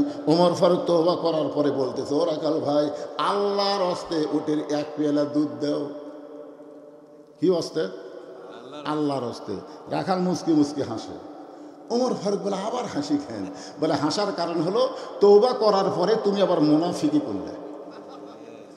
যেই কইছে মুনাফিক, উমর ফারুকের চেহারা রক্তের মতো লাল হয়ে গেছে। কারণ কাফের থাকবে জাহান্নামের উপরে আর মুনাফিক থাকবে জাহান্নামের তলে। কাফেরেরা উপর থেকে যে পেশাব পায়খানা করবি, মুনাফিকেরা জাহান্নামের তলে থেকে ওগুলো খাবি। সাহাবীরা বললেন, হুজুর এই বদমাইশ মুনাফিক কোন দল থেকে হবে? আল্লাহ রাসূল বললেন, ইহুদির মধ্যে, হিন্দুর মধ্যে, খ্রিস্টানদের মধ্যে কোনো মুনাফিক হবে না। মুনাফিকের আবাদ হবে মুসলমানের ভিতরে। আর সবচাইতে বড় মুনাফিকের দেশ হলো আমাদের বাংলাদেশ। জোরে কোন কথা ঠিক কিনা? সেদিন একজন যায় আমাকে গ্রামে ঢুকা বলতেছে মেয়েদেরকে, মায়েরা শোনেন, যদি জামাতে ইসলাম ভোট দেন, আপনাকে কিন্তু বাড়ির থেকে বের হওয়ার দিবি না। কোরআনের আইন করবি, পর্দার আইন, বাড়ির থেকে বাড়াই যাবে। বেনামাজিক বলতেছে যে তোমরা যদি জামাত ইসলামকে ক্ষমতা দেখবার চাও, মিছিল তো ভালোই মারতেছে, নামাজ না পড়লে পাঁচার উপর 5টা করে বাড়ি বসাবি রে। কি আপনারা বলেন তো, পর্দা এটা কোনো দলের কথা না আল্লাহর কথা? নামাজ এটা কোনো দলের কথা না আল্লাহর কথা? আল্লাহর কথাকে কোনো দলের সঙ্গে যারা তুলনা করে, এরাই হলো মুনাফিক। জোরে কোন কথা ঠিক কিনা? এরাই হলো মুনাফিক। ওমর ফারুক চেহারা রক্তের মতো লাল করে বলতেছে, আমার মধ্যে মুনাফিকের কি দেখলে? রাখাল বলতেছে, লিমা তাকুলু মা লা তাফআলুন। সুবহানাল্লাহ। রাখাল বলতেছে, তোমার মুখের সাথে অন্তরের মিল নাই। তুমি সত্যি করে বলো তো, আমি উটের মালিক? আমি যদি উটের মালিক হইলাম, তুমি আমাকে রাখাল বললে কেন? আর যখন আমাকে রাখাল বলছো, তখনই তোমার মন বলতেছে আমি উটের মালিক না। আর মালিক বাদ্দা রাখালের কাছে কেউ যদি আল্লাহর হস্তেও চায়, রাখাল দিবার পারবে না। এটা আমার জীবনে প্রমাণ হয়েছে। আমি বহু মাহফিলে বলি, টেস্টে কেবল নামছি, ইতিমধ্যে এক লোক 100 টাকার চকচকা লোট দিয়ে হুজুর দোয়া করেন। টাকা দেখে খুব ভালো লোভ হলো, পকেটে থুয়ে বললাম, বাবা কি দোয়া? হুজুর আমার বইয়ের পেটে বাচ্চা হয়েছে, আল্লাহ যেন একটা পুত্র দেয়। সঙ্গে সঙ্গে পকেট থেকে 200 টাকা বের ফেরত দিল। হুজুর আমি দোয়া চাইছি, টাকা কেন? বাজান তুইও যা হামতে। আমি পরপর 3টা মেয়ের বাপ, আমার দোয়া দিয়ে যদি বইয়ের পেটে বাচ্চা হয় পুত্র, তাহলে আল্লাহ আমাকে একটা দিত। কেরে যার নিজের দোয়া দিয়ে নিজের বইয়ের পেটে পুত্র সন্তান হয় না, পরের বইয়ের পেটে হবে? হুজুর সেটা আমি জানি না, তাহলে আপনি টাকা আপনি নেন, আমার না আমার দেন। ওরে যেই টাকা ফেরত দিয়েছি মারতেছে দৌড়। আমি বলি কোথায় দৌড় দেশ?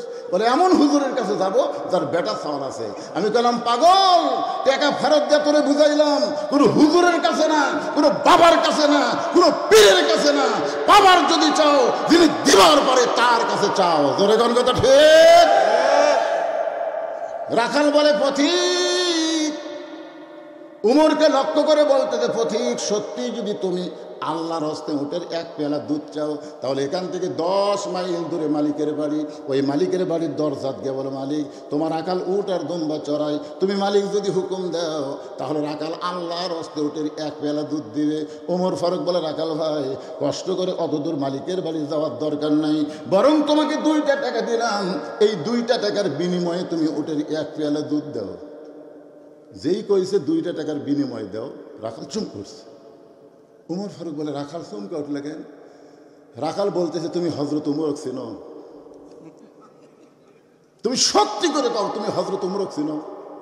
যদি উমরকে চিনতে এরকম বেসাইদা প্রস্তাব দিতে পারো। উমরের গুপ্ত বাহিনী যদি দূর থেকে দেখবার পায় যে তুমি আমাকে 2 টাকা ঘুষ দিছে আর আমি মালিক বাদ দিয়ে তোমাকে উঠে 1 পেয়ালা দুধ দিলাম, তাহলে তোমাকেও ধরবে আমাকেও ধরবে। কিন্তু যেই দেশে কোরআনের আইন চলে সেই দেশের ঘুষ চলবে।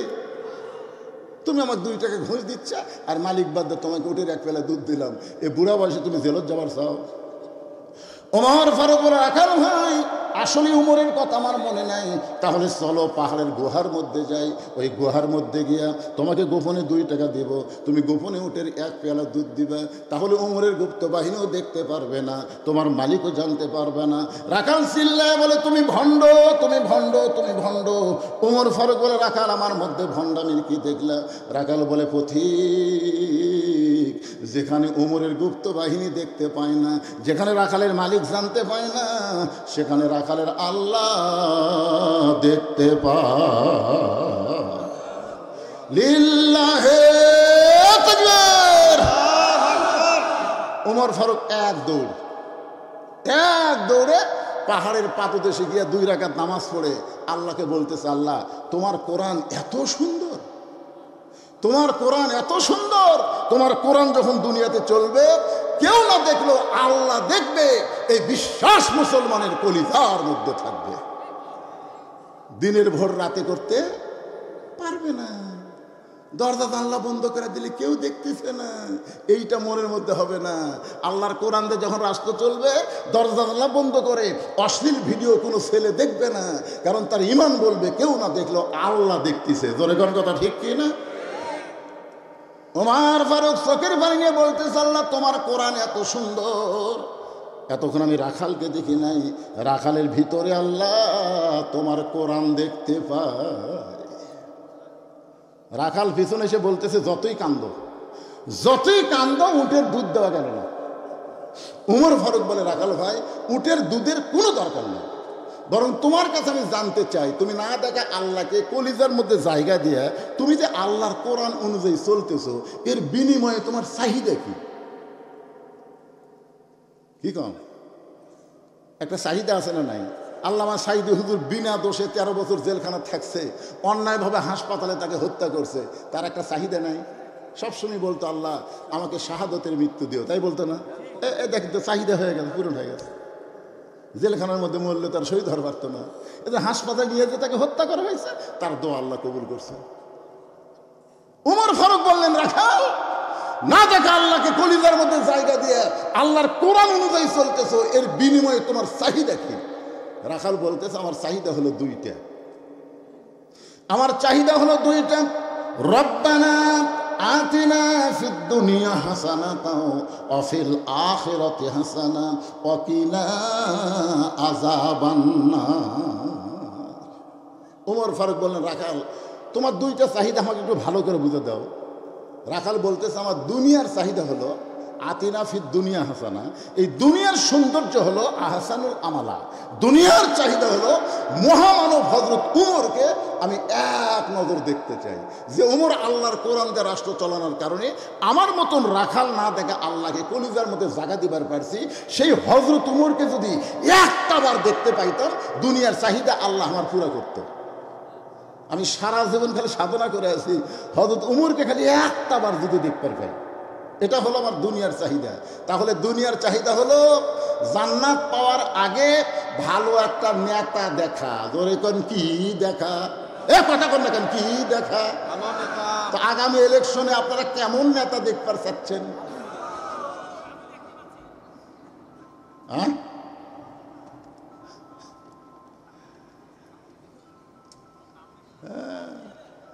এই জন্যে সামনে আছে শুভ দিন, চিন্তা ভাবনা করে নিন, বাটপার চোরদের শেষ দিন। জোরে কোন কথা ঠিক কিনা ভাইজান? রাখাল বলতেছে, আমার জীবনের দুনিয়ার সৌন্দর্য হলো মহামানব হযরত উমরকে খালি একটা নজর আমি দেখতে চাই। উমরকে যদি দেখা যায় দুনিয়ার আর কোনো চাহিদা নেই।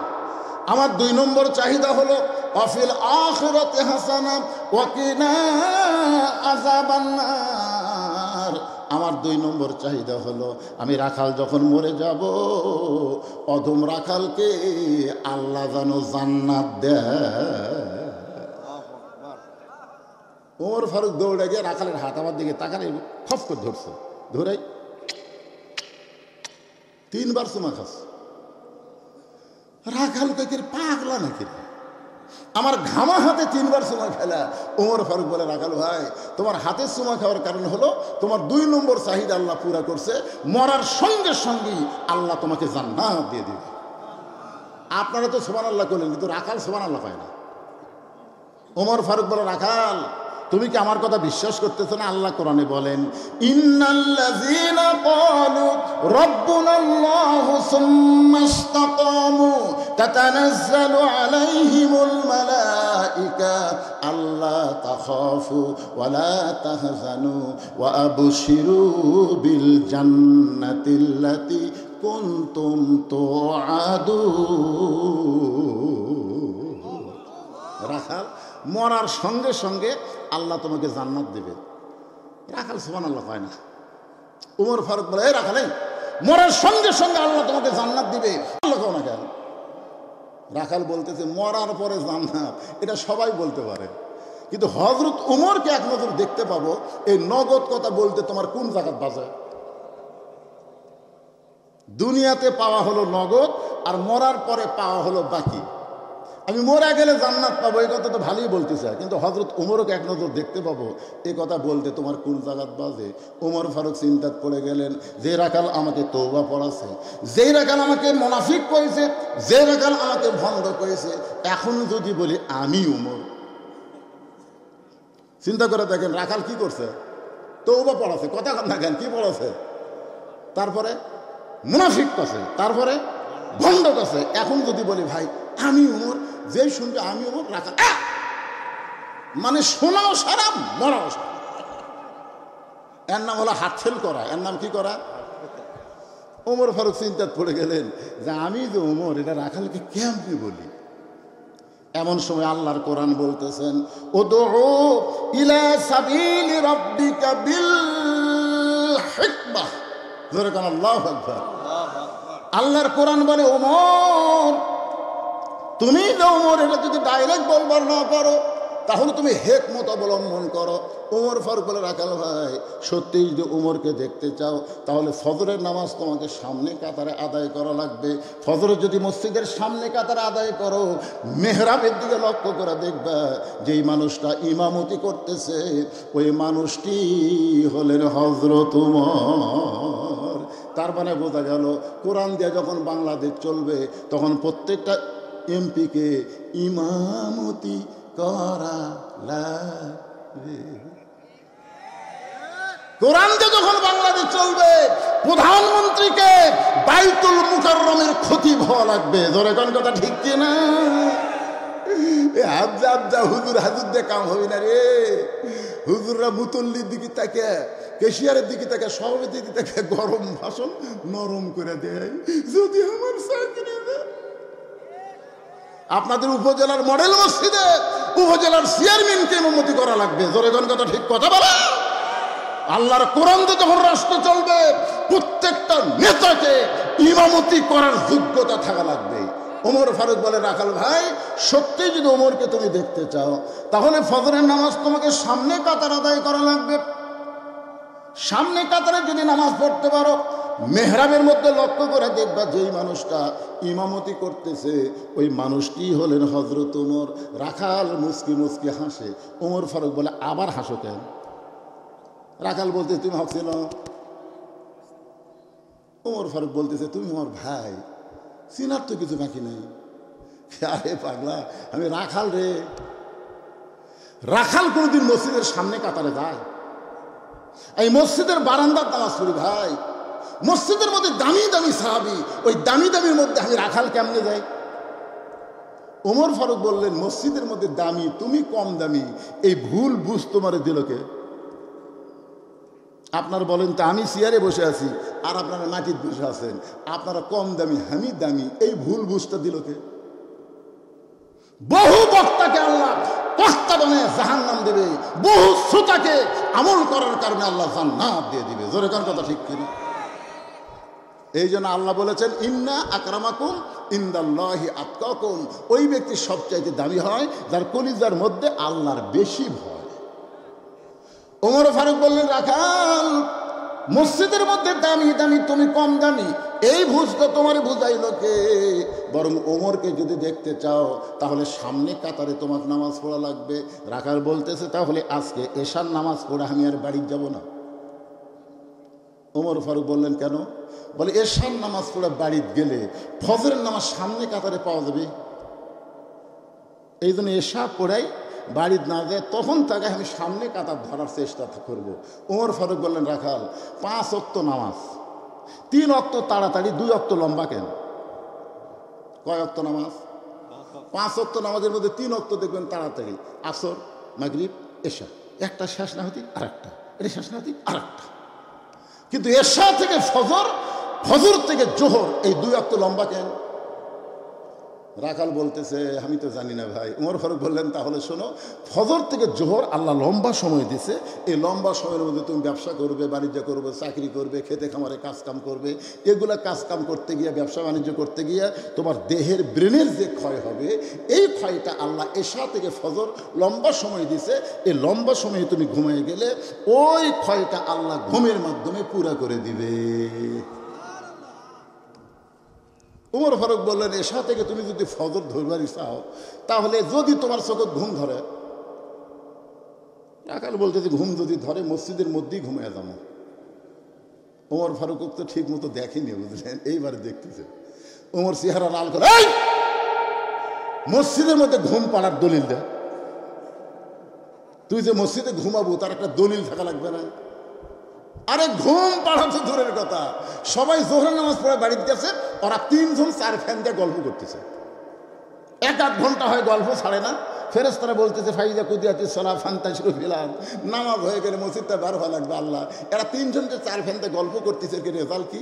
আল্লাহ বলতেছে, এর রেজাল্ট হলো যতক্ষণ মাথার উপর ফ্যান ঘুরিছে, ওই ফ্যানের কারেন্টের বিল এই 3 জন আলাদাভাবে না দেওয়া পর্যন্ত জান্নাতে যাওয়ার পারবি না। কারণ মসজিদ আর বাপের ঘর না, ইচ্ছা মতো ফ্যান ঘুরাবি। জোরে গান কথা ঠিক, কথা কন না কি? হায় হায়, আলুর দাম কমিছে রে, পেঁয়াজের দাম, এবার লাভ হই না। এরা গল্প তো মসজিদের মধ্যে করা লাগবে। ছোটবেলা দেখছি আমরা, কাঁচা পেঁয়াজ কাঁচা রসুন খাই কেউ মসজিদে ঢুকলে তার পাশের মুসল্লি তার কুনের ভুতেতে বের করে দেয়, কাঁচা পেঁয়াজ কাঁচা রসুন দুর্গন্ধ, ফেরেশতার দুর্গন্ধ সহ্য করতে পারে না। এখন মসজিদের মধ্যে পেঁয়াজ কাটা মুড়ি মাখতেছে, এখন মসজিদের মধ্যে পেঁয়াজ কাটা কি? মসজিদ তোর বাপের রান্নাঘর? কি রে, কি হাসতেছেন কেন? আমি কি আজগুবি কথা বলতেছি? ওমর ফারুক বললেন, রাখাল আযানের গুরুত্ব দিও। 5 ওয়াক্ত নামাজের মধ্যে সবচাইতে গুরুত্বপূর্ণ আযান হলো ফজরের আযান। আপনারা বলেন তো, 5 ওয়াক্ত নামাজের কোন গুরুত্বপূর্ণ আযানের নাম কি? ফজরের আযান। এই আযানের মধ্যে কিন্তু যুবকেরা শুনবার পায় না। কেরে যুবক তোমরা শুনবার পাও? একই কথা 2 বার মুয়াজ্জিন বলে, শুনবার পাও? তোমরা না 3টা পর্যন্ত ফেসবুক চালাও, শুনবার পায় 3টা পর্যন্ত তারা ফেসবুক চালায়। আর যেদিন আর্জেন্টিনা ব্রাজিলের খেলা থাকে সেই দিন মনে হয় এরা কি পাশে রে, 3টা পর্যন্ত ফেসবুক চালায়। ফজর আগ দিয়ে তখন ঘুমায়। আর সালাতো খায়রুন নাম কোন দিক দিয়ে যায় এরা বুঝবারই পারে না।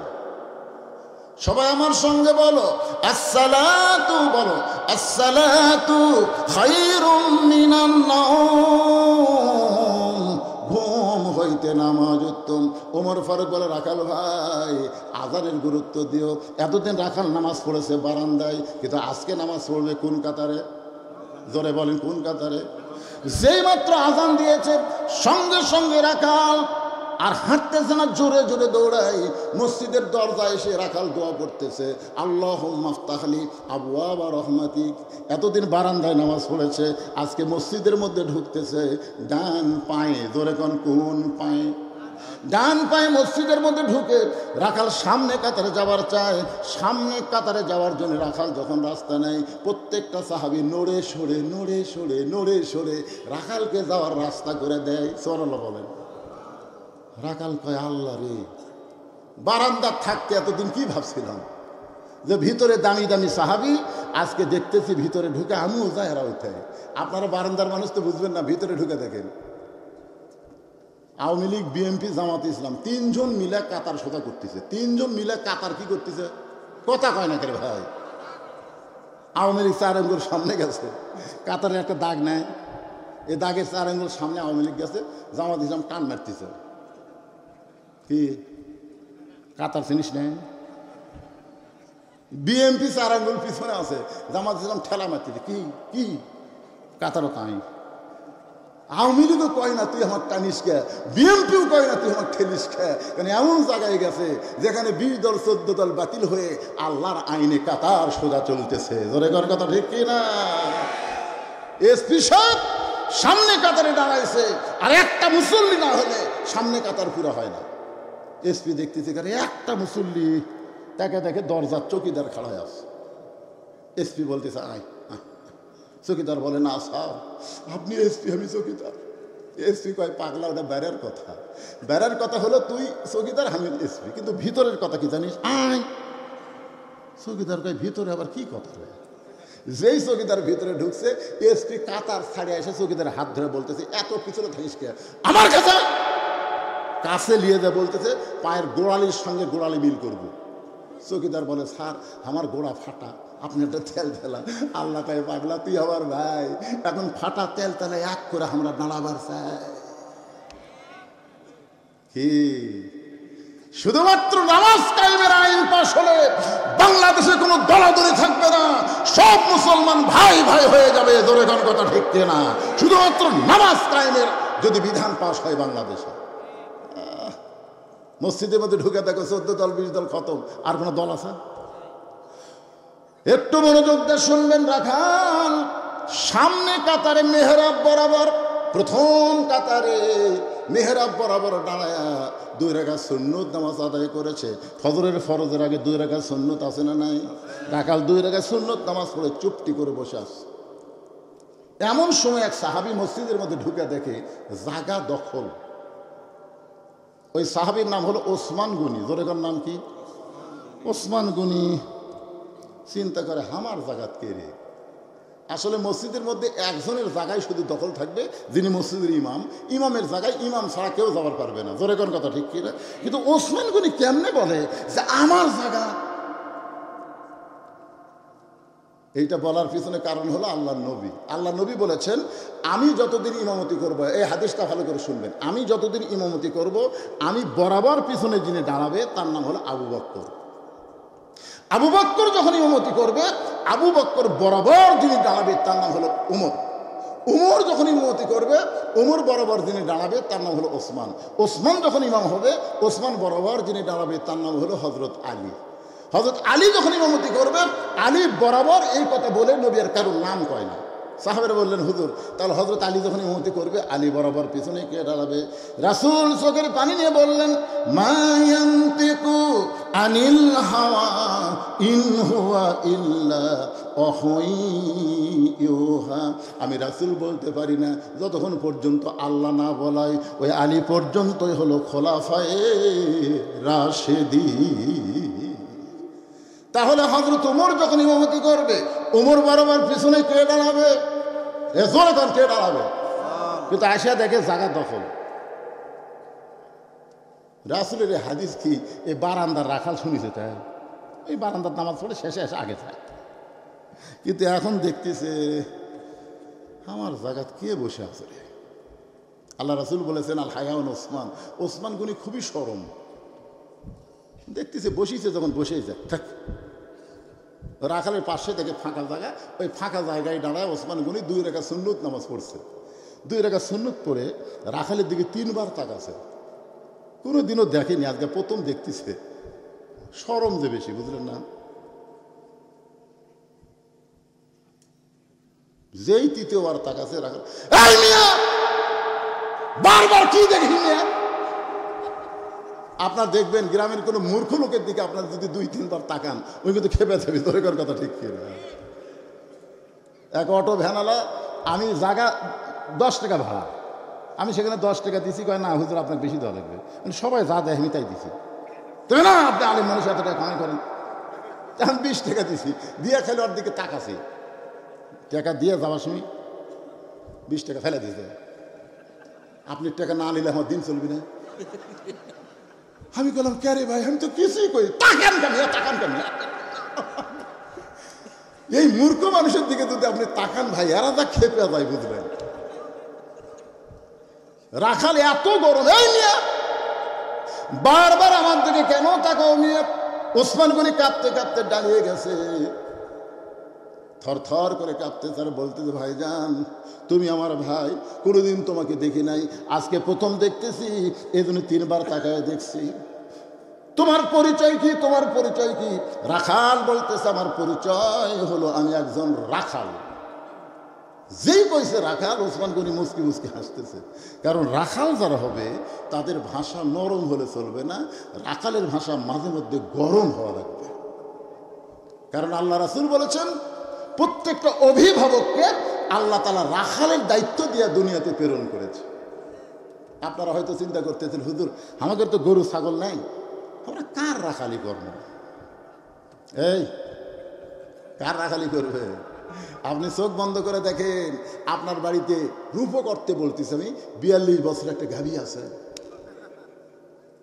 আপনার বাড়িতে 22 বছর একটা আইডিয়া আছে, আপনার বাড়িতে 17 বছর একটা বকনা আছে। এখন আপনার বলেন হুজুর এটা আপনি কি পাগলামো বলতেছেন? 42 বছরের গাভী মানে আপনার বউ, 22 বছরের আইডিয়া মানে আপনার ছেলে, আর 17 বছরের বকনা মানে আপনার মেয়ে। বউ চিন্তা করবে এত কষ্ট করে স্বামীর জন্য পাক করলাম, আর স্বামী খাবি না, দৌড়ে যায় গোসল করে জোহর নামাজ পড়ে মুখ দেখা করে বলতেছে এখন খান, এখন খান। তখন কোরআন এসে বলতেছে হুন্না লিবাসুল্লাকুম ও আনতুম লিবাসুল্লাহুন্না। কে রে পাগলা, একলা খাবি কেন? স্বামী স্ত্রী দুইজনে খা। স্বামী হলো বিবির পোশাক, বিবি হলো স্বামীর পোশাক। এখন একই থালির মধ্যে ভাত তরকারি লিয়ার স্বামী এরকম মেকেলে, বউ কয় হা করো, হা করো, বউ কয় কেন খাও। স্বামী নামাজ পড়ছে, বউ নামাজ পড়ছে, এখন স্বামী তুলে বউয়ের মুখ দেয়, বউ তুলে স্বামীর মুখ দেয়। ফেরেশতাকে আল্লাহ খবর কি বলে, স্বামী স্ত্রী দুটাই জান্নাতি, রাখালি ঠিক মতো হসে। হ্যাঁ, ফজর নামাজ পড়বার যাচ্ছেন আপনার আড়িয়া, আপনি যে ফজর নামাজ পড়বার যাচ্ছেন আপনার আড়িয়ার খবর কি?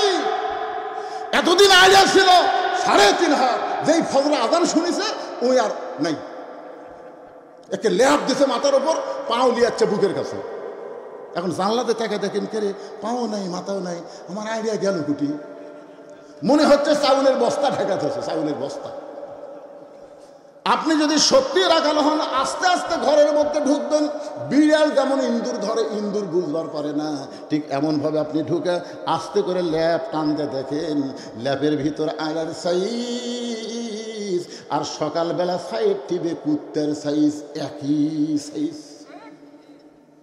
এখন আপনি কি রাখালি করবেন? ওঠ ওঠ, তুই আমার বেটা হয়ে আমার বানানো বাড়ির ঘরের মধ্যে ঘুম পাড়বি, আর আমি একলাই জাহান্নামে যাব, তুই যাবি না?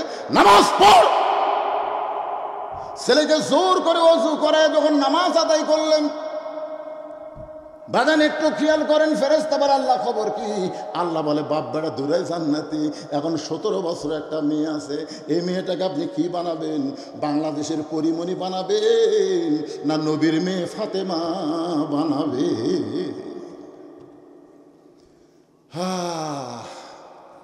পরিমণি বোঝেন? আপনাকে বাংলাদেশের পরিমণি, আপনার মেয়েকে আপনি কি তৈরি করবেন? না নবীর মেয়ে ফাতেমা তৈরি করবেন? বাবা হিসাবে আপনার রাখালি করার দরকার আছে না? নাই জোরে কোন আছে না? নাই। নবী রাখালি করেছেন, 9 বছরের মেয়ে ফাতেমা হাতের মধ্যে চুরি দিয়ে মুসকি মুসকি হাসতেছে, মাত্র 9 বছর, তাও ঘরের মধ্যে। নবী ঘরে পা দিয়ে আস্তে করে পা বের করল, ফাতেমা চমকে গেল, যে বাবা ঘরের মধ্যে ঢুকে আমাকে মা মা বলে আদর করে, আর সেই বাবা ঘর পাওতে বেড়ে গেল। বারান্দায় গিয়ে ফাতেমা দেখে নবীর চোখ দিয়ে দর দর করে পানি পড়তেছে। ফাতেমা বলে বাবা কি দুঃখ আপনার মনে? এমন করে কেন কাঁদতেছেন? রাসূল বলে, ফাতেমা যে দুনিয়াতে সাজবে মা, আল্লাহ তার আখিরাতের সাজ কমায়া দিবে। সঙ্গে সঙ্গে ফাতেমা হাতের চুরি খুলে মাটির ফাইলা দেয়। যে মাত্র চুরি খুলে মাটির ফাইলা দিছে, নবী দৌড়ে গিয়া চুরি দুইটা কুড়ে আমার পকেটের মধ্যে ঢুকাইছে। ফাতেমা বলে, বাবা যেই চুরি হাতে দেওয়ার কারণে আপনি ঘরে ঢুকলেন না, আপনি বারান্দায় কানলেন, আর সেই চুরি ফাইলা দিলে আপনি কেন পকেটে ঢুকাইলেন? রাসূল বলে, ফাতেমা আয় আয়, তুই আমার কাছে আয়। যেই ফাতেমা নবীর কাছে, নবী ফাতেমার কপালে চুমা দিয়ে বলে, ফাতেমা একদিন তোর নাকে নাক ফুল পরায় দেব, একদিন তোর কানে কানের দুল পরায় দিব, একদিন তোর গলাত মালা পরায় দিব। ফাতেমা বললেন, বাবা কবে কবে? আল্লাহ নবী বললেন, যেদিন তোমার বিবাহ হবে। ও ফাতেমা, মেয়ে মানুষ কেবলমাত্র এক ব্যক্তির জন্য সাজতে পারবে, ওই ব্যক্তি হলো তার স্বামী। স্বামী ছাড়া অন্য কোনো পুরুষের জন্য নারীদের সাজা চলবে না। ফাতেমা রে, তুই যদি হাতে দিবার চাস, যেদিন তোর বিবাহ হবে মা, তুই স্বামীকে দেখানোর জন্য হাতে চুরি দিবি, তুই নাকে ফুল দিবি, কানে দুল দিবি, গলাত মালা দিবি। আমার মায়েরা যারা পর্দার অন্তর আছেন গো মা, যদি আপনি সাজুগুজু করতে চান, শুধুমাত্র স্বামীর জন্য করবেন। স্বামী ছাড়া অন্য কোনো পুরুষের জন্য সাজা মেয়েদের জন্য জায়েজ। আরো জোরাগণ করে এই তিনটে একসাথে উঠলো। এই তিনটার কি বউ নাই কেরা?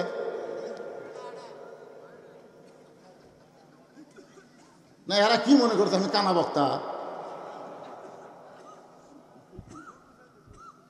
ছোট ছেলে, এরা ছোট ছেলে না। আপনারা যদি উঠেন, ঘড়ির দিকে তাকে দেখেন, রাত কত বাচ্চা? কত বাচ্চা?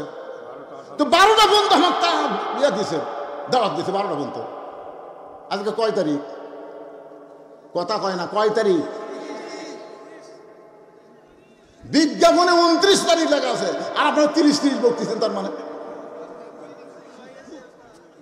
তাহলে আমাকে 29 তারিখ দাওয়াত দিল, 29-এর মধ্যেই তো মোনাজাত করে পারি। আমি 30 তারিখ ওয়াজ করতেছি, তারপরে উঠা বসা করেন, তা আমি কি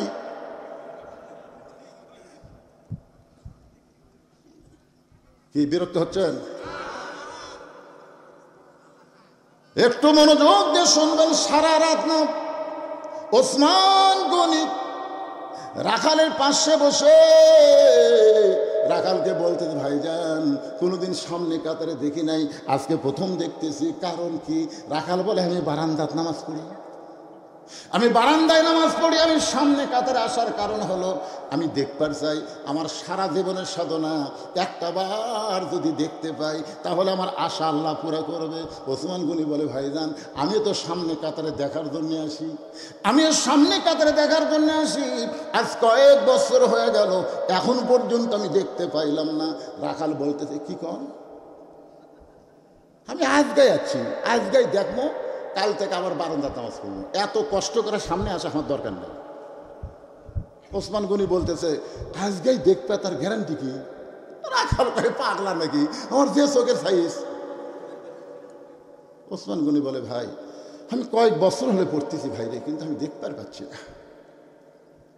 রাখাল বলতেছে, আমার দিকে তাকাও তো দেখি। ওসমান গনি যে তাকাচ্ছে, চোখের মনি তো ভালোই আছে, দেখতে পাও না কেন?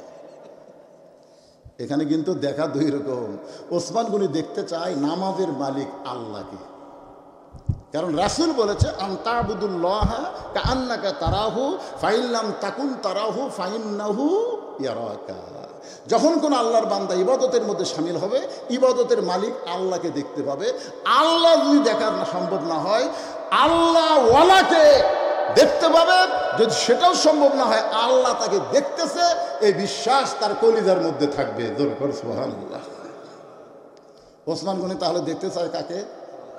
আর রাখাল দেখতে চায় কাকে? হযরত ওমরকে। এক সময় রাখাল বলতেন, ভাইজান আর কষ্ট করা লাগবে না, আমি যখন আপনার কাছে আসি তাহলে আপনি আমার হাত ধরেন, আমি নিজেও দেখব এবং আপনাকেও দেখায়া দেব। যেই মাত্র রাখাল কইছে আর কোনো টেনশন করা লাগবে না, আপনি আমার হাত ধরেন, আমি নিজেও দেখব এবং আপনাকে দেখায়া দেব। সঙ্গে সঙ্গে আল্লাহর কোরআন বলতেছে, ইয়া আইয়ুহাল্লাযীনা আমানুত্তাকুল্লাহা ওয়া কুনু মা'আস সাদিকিন।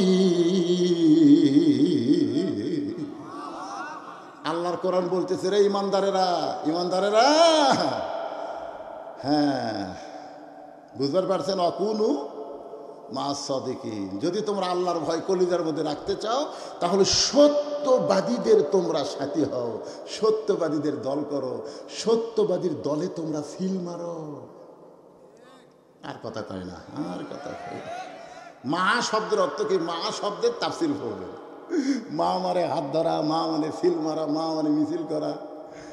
সত্যবাদী তাই বলে সব নয়। সত্যবাদী কারা? কোরআনের চাইতে সত্য কোনো কথা নাই। এই জন্য কোরআন তেলাওয়াত করার পরে হাফেজ সাহেব কি বলে? সাদাকাল্লাহুল আলিয়্যুল আযীম। তাহলে সবচাইতে সত্য কথা আল্লাহর কোরআন। সে কোরআনের দল যারা করে, কোরআন নিয়ে যারা রাজনীতি করে, কোরআনকে সামনে নিয়ে যারা বাংলাদেশের সংসদ নির্বাচন চায়, তাদের সঙ্গে থাকাই হলো মা'আস সাদিকিন। এখন রাখালের হাত ওসমান গনি ধরছে, একটু মনোযোগ দিয়ে শুনবেন, অত্যন্ত গুরুত্বপূর্ণ বিষয় আলোচনা করতে যে ভাইজান। এবার ওসমান গনি রাখালের হাতটা ধরেছে আর মনে মনে বলতেছে, আল্লাহ আমার যোগ্যতায় আমি তোমাকে দেখতে পাইনি, আল্লাহ আজকে এমন একজন পাইছি সে নিজেও দেখবে এবং আমাকেও দেখায় দেবে। এই নিয়ত ওসমান গনি রাখালের হাতটা ধরে বসে আছে। কিছুক্ষণ পরে যখন ফজরের জামাত শুরু হবে, জামাত যখন শুরু হবে এমন সময় একজন মুয়াজ্জিন আকামত দেয়। জোরে কান কি দেয়? আচ্ছা, আকামতের মধ্যে যে কত কামাতের সালা আছেন নাই? আচ্ছা, আপনাদের মসজিদে যখন মুয়াজ্জিন আকামত দেয় এমন সময় কেউ বসে থাকে না? কেউ যদি থাকে সিয়াল্লা থাকে। আপনারা কোরআনের কি আয়াত পড়েন নাই? লা ইউকাল্লিফুল্লাহু নাফসান ইল্লা উসাহা। তোমার কষ্ট হবে এমন কিছু বিধান আমি আল্লাহ তোমাকে চাপাই দেই নাই। তুমি যদি 60 বছর পর্যন্ত সরকারি চাকরি করো, তোমাকে 62, 63, 70 বছরে কে চাকরি করবার কাছে? বসে থাকা বেতন খায়, বসে থেকে বেতন খায়। যৌবন সরকারকে দিলে সরকার যদি বুড়ো বয়সে পেনশন দেবার পারে, যৌবন বয়সে যারা 5 ওয়াক্ত নামাজ জামাতের সঙ্গে আদায় করছে, বুড়া বয়সে তাকে সিয়াল্লে মসজিদ আসা লাগবে না, যেটি পড়বি সেটি পেনশনের সব পাবি। জোরে কোন কথা ঠিক কিনা? কারণ কাতার সোজা করার ব্যাপারে বলা হয়েছে ভাইজান, জামাতে নামাজ পড়লে 27 গুণ সওয়াব হবে। এটা কি কাতার ব্যাকা করে না সোজা করে? তাহলে যে ব্যক্তি সিয়ারত বসলো আর পাঁকুটি, আর আপনার পাঁকুটি পায়ের গোড়ালির সঙ্গে গোড়ালি মিল করবার গেলে যদি সিয়ারের পায়ের গোড়ালি না পান, তাহলে আপনার এই সামনে কাতারে ফাঁক, একজন ফাঁকা থুয়া পিছনে কাতারে চলবে না। রাসূল বলে সামনে কাতার পুরো করো, সামনে কাতার পুরা করা লাগবে। সিয়ার পার্টি যদি সামনে কাতারে থাকে, আপনার 4 জন মুসল্লি ওই সিয়ারের 4টা পাও ধরে অকান্দত করে বারান্দা থুয়ে আসবেন। যে তোর মতন পঙ্গু অসহায় লোকের জন্য আমাদের 27 গুণ সওয়াব আমরা নষ্ট করবো না। জোরে করে কথা কন না কেন? আর নামাজের ভিতরে বাহিরে যে কয়টা ফরজ আছে তার মধ্যে 13টা ফরজের একটা ফরজ হলো দাঁড়িয়ে, কথা কন না কেন, দাঁড়িয়ে নামাজ পড়া। আল্লাহ কোরআনে বলেছেন কুমু লিল্লাহি কানিতিন, দাঁড়াও দাঁড়াও লিল্লাহি, আল্লাহর জন্য, কানিতিন আনুগত্য নিয়ে দাঁড়াও। সিয়ার যদি থাকে তারপর আপনি দাঁড়াবেন। আপনি মসজিদে কি শান করে আপনাকে লিয়াইছে, কান্দত করে লিয়াচ্ছেন, আপনি হাঁটে হাঁটে আসছেন। তা হেঁটে হেঁটে যদি আসা পারেন তো দাঁড়াবার পারেন না, ইয়ার কি মারতেছে? 10 কেজি ব্যাগ নিয়ে গোটা হাত ধরে চল। এক ভ্যানালা বলতে, চাচা বাড়ির যাই, ওঠেন, টাকার দাম আছে আমার, তো 10 টাকা দেবো, আমি 1 কিলো হাঁটতে পারবো না। ওই 1 কিলো 10 কেজি ব্যাগ নিয়ে হাঁটিয়ে বুড়ার বাড়িতে আসলো। আর মসজিদে এসে করছে আমার সিয়ার কুটি, আমার সিয়ার কুটি। তোর চাপাত গুড়ি লাগাবি রে, আল্লাহ চাপাত গুড়ি লাগাবি। তাহলে ঠিক নয়। আমি বলবো শোনেন, নবী বলেছেন যদি দাঁড়াবার না পারো বসে পড়ো, বসে মাটির বসো।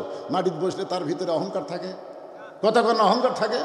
এই যে আমি সিয়ারত বসে আছি, মাঝে মধ্যে আমার করছে তুই সিয়ারের মানুষ রে, সিয়ারত আমরা মাটির মানুষ। আপনি বসে পড়েন, মাটির পড়েন, যদি মাটির বসবার না পারেন শুয়ে থেকে পড়েন, শুয়ে থেকে না পারলে ইশারার দ্বারা পড়েন। তবে যতক্ষণ দাঁড়াবার পারবেন ততক্ষণ আপনি জামাত ওয়াজিব, যখন আর পারবেন না তখন আপনি যেখানেই পড়বেন সেখানেই সওয়াব। কেন আল্লাহ বলেছেন আমি তোমাকে ইসলাম এত কঠিন করে দেইনি, লা ইউকাল্লিফুল্লাহু নাফসান ইল্লা উসআহা। এখন আসলে একটু যেই মাত্র মুয়াজ্জিন সাহেব আগমন শুরু করেছে, সঙ্গে সঙ্গে হযরত ওমর মেহরাবের মধ্যে ঢুকছে।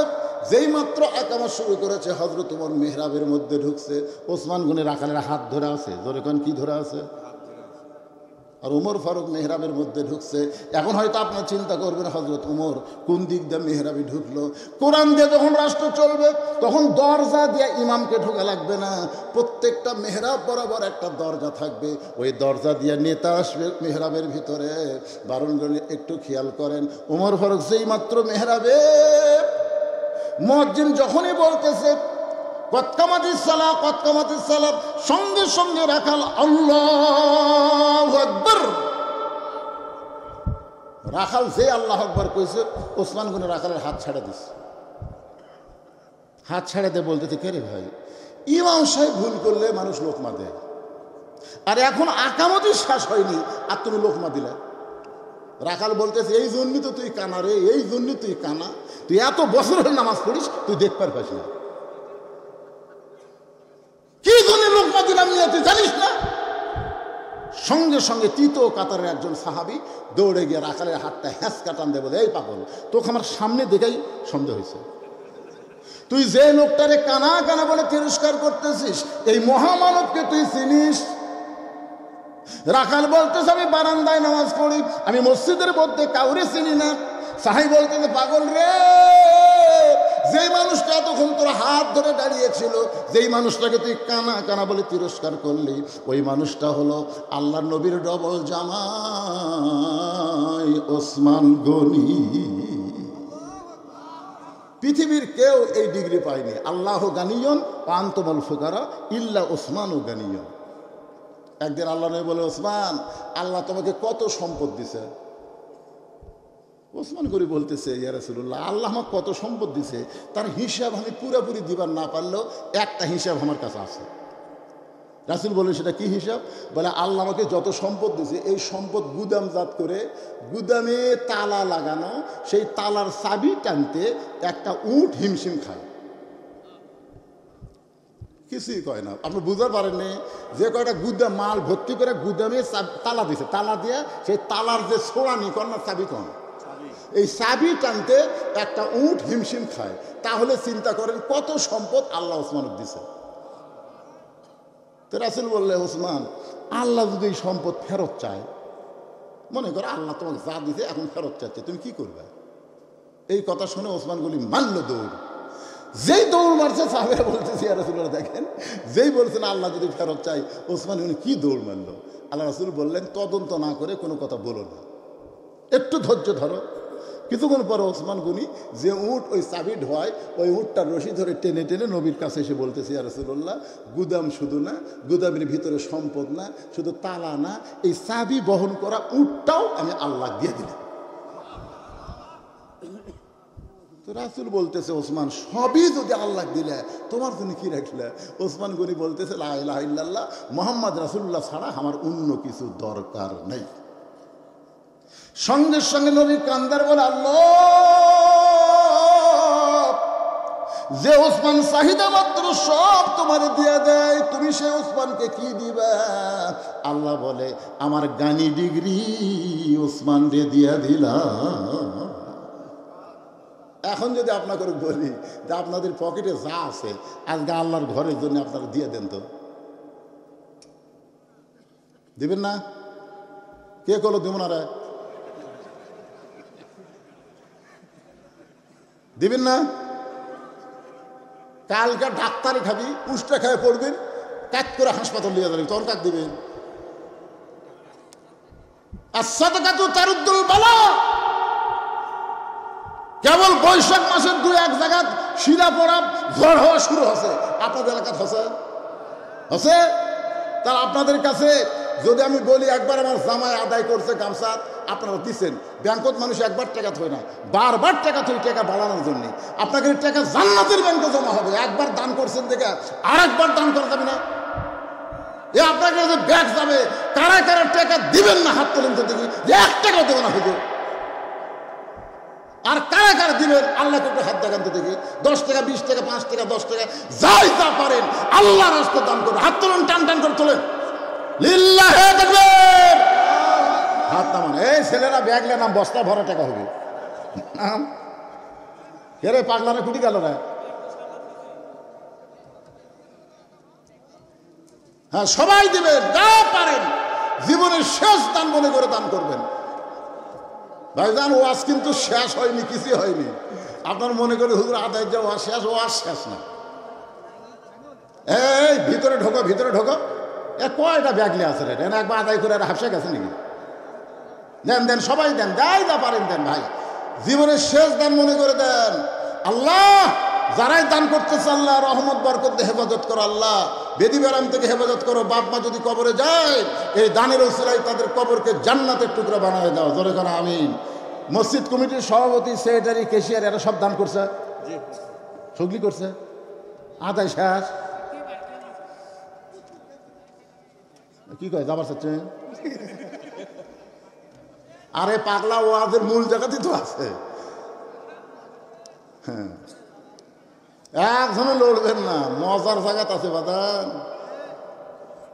এই স্যান্ডেল লেখে উঠে রে, কিছুই বোঝে না নাকি রে বারে। আমাদের বগুড়া, রাজশাহী তো প্রায় লাগালাগি, বোঝার কথা হিসাবে। কি আমার ভাষা বুঝতে আপনাদের কষ্ট হচ্ছে? তাহলে উঠতেছেন কেন? টাকা লিবার তো আপনি গেছে, দিয়ে দেন। একটু জিকির করেন, লা ইলাহা ইল্লাল্লাহ। আমার মায়েরা বোনেরা, আপনাদের কাছে যদি চাই আপনারা আল্লাহর রাস্তে মসজিদে দান করবেন, আমি দোয়া করে দিব আল্লাহ মা ফাতেমার সঙ্গে যেন আপনাদেরকে জান্নাত দেয়। ভাই যাচ্ছেন? এই যে মজার জায়গা তো আজ আছে ভাই। এই সিয়ারত আসেন, একটু মহব্বতের জিকির, লা ইলাহা ইল্লাল্লাহ, লা ইলাহা ইল্লাল্লাহ, লা ইলাহা ইল্লাল্লাহ, লা ইলাহা। সঙ্গে সঙ্গে রাখাল সিল্লা বলতেছে, এই জন্যই তো আমি বারান্দার নামাজ পড়ি। কথা কি খেয়াল করে শুনতেছেন? এই জন্যই বারান্দার নামাজ পড়ি। আমি ভিতরে ঢোকার সাহস পাই না।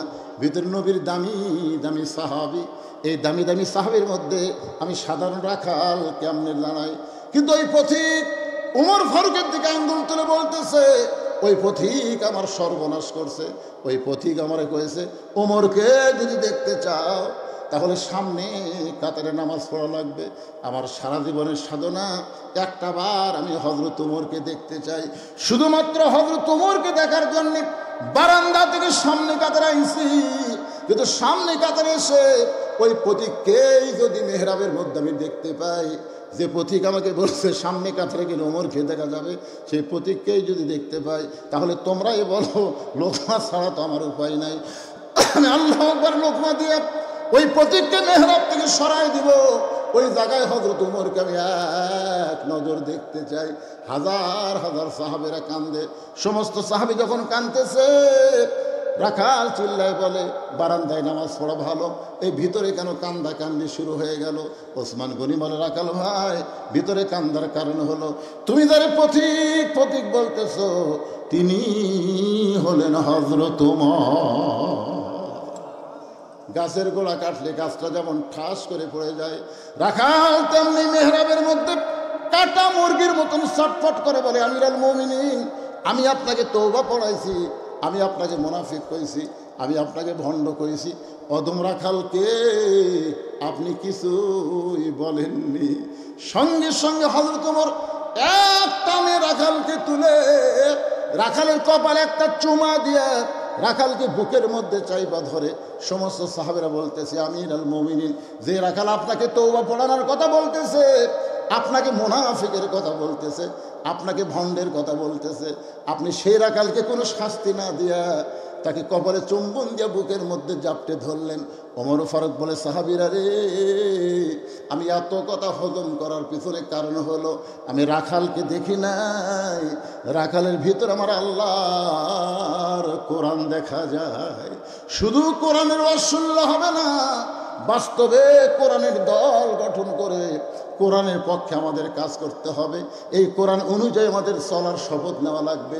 যদি কোরআন অনুযায়ী আমি চলতে পারি, শুধু ওয়াজের ময়দানে কোরআন থাকবে না, প্র্যাকটিক্যাল ময়দানে কোরআন অনুযায়ী বাংলাদেশ চলবে। ধরে কোন কথা ঠিক কিনা? সব দেখা হলো শেষ, আগামীতে দেখবো আমরা আল্লাহর কোরআনের বাংলাদেশ।